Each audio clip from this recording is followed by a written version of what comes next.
And welcome everyone to game number 1 of the MSL Code Silver Winners Bracket Finals. We are here on Belshir Vestige in a matchup between two epic players. In the top left-hand corner of the map, we have the green Zerg player, Bean, representing the nasty, ugly Zerg race for everyone. And his opponent down here is the pink Protoss in the bottom right-hand corner, Glenn. So for those that you don't know, these are both first names. I don't actually know that. I just Starcraft names and online game names in general fall into the general categories. I talked about this before. Totally stole it from Day 9. And if you've not heard of him, you should watch some of his things because he's quite entertaining. But I pretty much agree with it. It's basically that people's names online are either a name, like Glenn, or perhaps there's some sort of ancient historian. Some sort of epic-sounding name, or it's a pharmaceutical. Usually, that's with the extra caps and things. Bean is one of the characters in the Ender's Game books, so these are clearly both first names. The only interesting thing here is that we have a very, very, very early scout out of Glen, and it looks like we have a very standard opening as well. We have the 13 gate. And it looks like we're going to see a 14 hatch, probably then a 14 pool. Following it up here, there should be another drone in production. Yeah, it was just started. And then right after that, we'll see a spawning pool. So it looks like we're opening up a very standard game. We have the drone scout as well, and wow, queuing those green lines. If you don't know how to do that, and you're very new to StarCraft, you hold down the shift button, and you can queue up commands. It's super useful. And now this drone is just going to be left following, going from there to the next part, until it gets killed, or finally gets to escape and run back home. So, let's see. Belshir Vestige. This is a map that's pretty common right now. It's in the map pool, the official map pool, and it's been quite popular in the tournaments as of late. It's a two-player map with a lot of expansions, but it's also got a relatively large number of chokes. So the natural is quite easy to take. You can sit here. There he's going for a forge. Oh, it's not really a forge expand. He's going to be trying to take that natural here pretty soon with this relatively small choke. It's pretty easy to hold. The problem becomes holding this third base, as you have to worry about these two attack paths in addition to this other one that can be made even wider. So that's something of note. And then, other than that, then it becomes where do you take the fourth base? Because this base right here is quite a distance from everything else. So most of the time you see people taking this base, kind of wrapping array down the side. This map also, like I said, it's got a few open areas, but because of all the ups and downs, it seems to favor a little bit more straight-up engagements, units. But there are multiple attack paths, so the faster, speedier, more ground and area control units can still be very powerful. I would not be surprised at all to see our Protoss player go for some sort of an Immortal Colossi, kind of a Robotech-focused build, given the relative strength of Colossi on these narrow pathways. As it is right now, just continuing to get that wall up before he wants to get that expansion down. His opponent, in the meantime, should know that this is happening. Yeah, with that pylon there, it's pretty obvious that they're going to be expanding there. Also, this is still totally not a wall. There's totally some space right there. So that's going to be something that's going to need to be addressed, otherwise we could have a little bit of a Ling run by. Wow, that looks really weird from above. I don't know if anyone else saw that. It's like a superpower for an Overlord. So right now the thing that I want to point out most is we have 14 more Lings in production. That will bring us up to a really big number of Lings.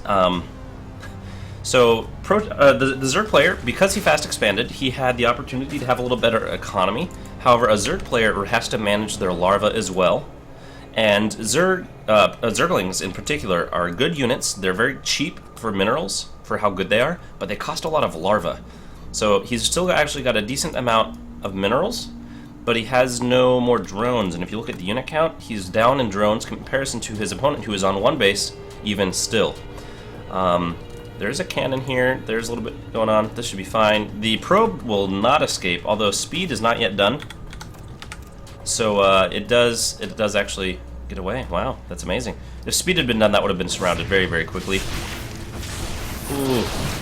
Okay, well, that's not the greatest, but I think that'll actually work. The sentry does get focused down, and it looks like the stalker and the cannon should be able to take it out. Oh, the stalker's so close to dying. There goes the extra swarm of lings, though. So that early aggression is definitely paying off. The force field did not go down quite in time, and now he's got a whole bunch going on. Good micro from the probes, actually. He needs to get those out closer to the cannon. He needs to pin that down. He should have enough energy soon for a photon overcharge. Nope, he's just losing lots and lots of probes. He needs to focus. He needs to surround the cannon. That's the thing. There's a Starcraft 2 master level dedicated to that, actually, where you have to surround the cannon to make sure the Zerglings can't get to it. This is a little bit dangerous. I don't really want to see that. Okay, that actually works with the force field there, except for it didn't quite block. And now we have more lings coming in because once again this hole is not closed. There is now enough energy for a photon overcharge, but I don't think the Nexus alone is going to be able to repel this. And it looks like Bean is probably going to be going up to a very quick 1-0 in this game, or in this matchup. Yeah, 6 probes to 26 drones. Generally not going to go too well. The game is not yet over. It looks like Glenn will in fact recover, but his economy has been so crippled. I don't know how he could actually stay in this game. But we will see him attempt to see if he can patch this up and get back into the game. One thing I really wanted to point out was, instead of droning, he went for a very aggressive timing, and that wall right here, it wasn't just the size of one zealot. This pylon was a little bit too far to the side, and so the sentry, actually he reacted quite quickly, but because they were able to get past the zealot just a little bit, the sentry didn't have the time, and it then had Zerglings on the wrong side of the wall. That's really what the problem was there. And I don't think this is actually a wall either. I think there's another space right there. However, that would be able to be covered by a single zealot. So here we have, I'm surprised we're not seeing double chrono boosting probes. We have a lot of energy on the Nexus. In fact, full energy, and I would be double chrono boosting probes basically as fast as possible. In the meantime, this is actually a really difficult situation. I think most pro players would, or players with a number of games under their belt, would know that this position is not generally winnable unless you are substantially superior to your opponent in skill level. And I think what you'll see happen is that he should be able to hold on here for a little while, but the problem is that the Spire's coming, and that additional income that that Bean has had this entire time is being invested into tech. He's already at lair. He's already got +1/+1 on its way for melee, which is interesting. We have the Zealot there. This is how it's supposed to work. Look how long a Zealot can stand there, just taking a beating while the cannons go ahead and shoot him down. Oh, and the Nexus with the photon overcharge. Oh, that pylon's actually going to go down. But look at that Zealot, like a boss. Plugging the hole with a larger stalker, excellent move there. But the problem isn't these Zerglings. There are additional Zerglings coming out, and that's actually going to be blocking him in terms of larva quite a bit. They cost just so much. He does have enough gas saved up. As soon as the Spire hits, you're going to see probably 10-ish mutas come right out. Oh, and except for he keeps spending some minerals, so we're not going to have as many mutas on their way immediately. But you will still see quite a few. And now there's not going to be enough energy for Photon Overcharge anytime soon, and all of the probes are back here rather than down here, so the cannons won't be able to defend. Production, I'm surprised we don't see any mutas on the way. We've got such a stockpile of gas.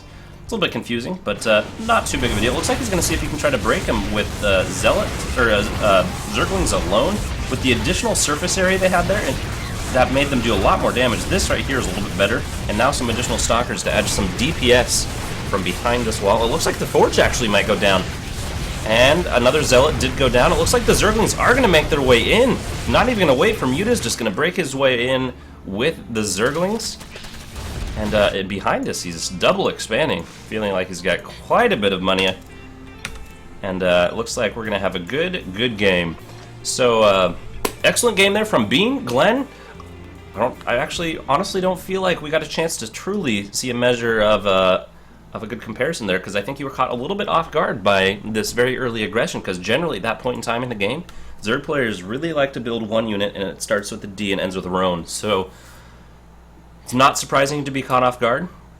A little bit unfortunate with the wall off. I think had that wall off been done a little bit better with the one zealot there, instead of being able to fit past the one zealot, I think you actually would have held that, especially with the zealot and the stalker and sentry behind that. So keep that in mind. I'll be excited to see this. Remember, this is a best of 5, so we'll get to see some more games. That's all I really care about. So thanks for watching. We'll be back with game number 2 in just a minute.